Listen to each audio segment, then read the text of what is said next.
Friends, আজ চললাম college স্ট্রিটে বই কিনতে। দিদির মেয়ের জন্য বই কিনবো।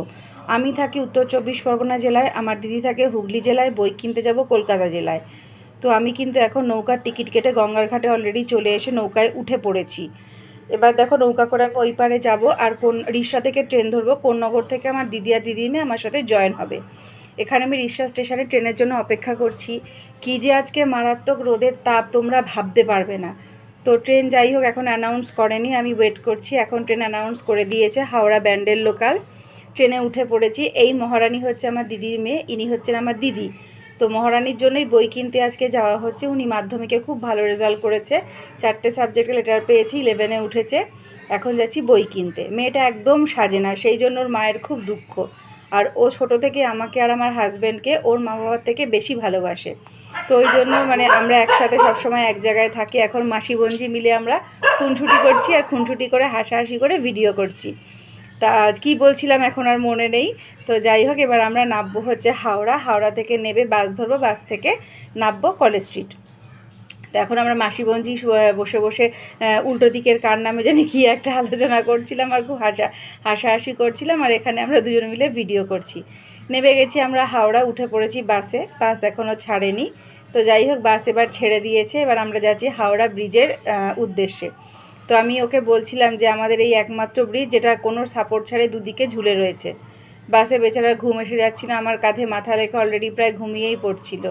আর আমাকে খালি বলছে, হ্যাঁ আমি ঘুমাচ্ছি, তুই ভিডিও করছিস। ও আমাকে তুই করেই বলে। তো এবার আমরা নামবো হচ্ছে কলেজ স্ট্রিট। অলরেডি আমরা মাঝামাঝি রাস্তা চলে এসেছি। পেছন থেকে দিদি বলছে যে কি রে, আমাকে একটুখানি ভিডিওতে আন। ওই জন্য আবার ওকে একটুখানি দেখিয়ে দিলাম। এখানে আমরা মাসিবঞ্জি সবসময় একদম পুরো পিঁপড়ে আর গুড়ের মতন আমরা একসাথে থাকি। তো এখন আমরা নেমে গেছি কলেজ স্ট্রিট। এবার নেমে প্রচণ্ড খিদে পেয়ে গেছে, কারণ আমি সকাল থেকে অল্প একটু মুড়ি খেয়েছিলাম, আর ভারী কিছু খাইনি গরমে। তো ভাবলাম আগে খেয়ে নিই, তারপর বই কিনতে যাব। তো তারপর চিন্তা করলাম যে না, যেই কাজের জন্য আসা, আগে সেই কাজটা কমপ্লিট করা যাক। তো সেখানে ডিসিশান চেঞ্জ করে প্রথমে খুঁজছিলাম খাবারের দোকান। এখন খাবারের দোকান বাদ দিয়ে এখন খোঁজা হচ্ছে বইয়ের দোকান। এবার আজকে যেহেতু ঈদ ছিল, অনেক দোকানই কিন্তু বন্ধ ছিল কলেজ স্ট্রিট। এবার কিছু কিছু ছোটো ছোটো দোকান খোলা ছিল, মানে যে সমস্ত মানে হিন্দু বই বিক্রেতা যারা তারা দোকান খুলেছে, মুসলিম বই বিক্রেতাদের সবার দোকানই কিন্তু আজকে বন্ধ ছিল। কলেজ স্ট্রিট কিন্তু আজকে অনেকটাই ফাঁকা ছিল। তো এখানে ওরা বই দেখছে। তা ওর মা বলছে যে দেখে নে ভালো করে, আর কিন্তু পাল্টাপাল্টি হবে না।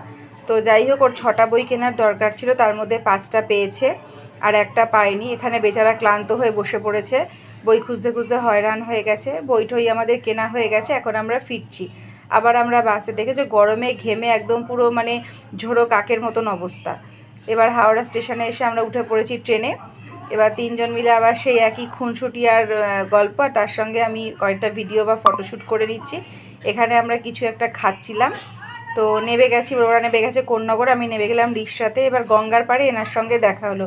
কি কিউট বাচ্চাটা জানো, আমি ওর জন্য একটা বিস্কিটের প্যাকেট পর্যন্ত খেলাম, কিন্তু এত বদমাস বিস্কিট খেলো না। আজকে গঙ্গার পাড়ে ছিল গঙ্গা মায়ের পুজো, তো সেখান থেকে গঙ্গা মাকে প্রণাম করে প্রসাদ নিয়ে আমি বাড়ি ফিরলাম।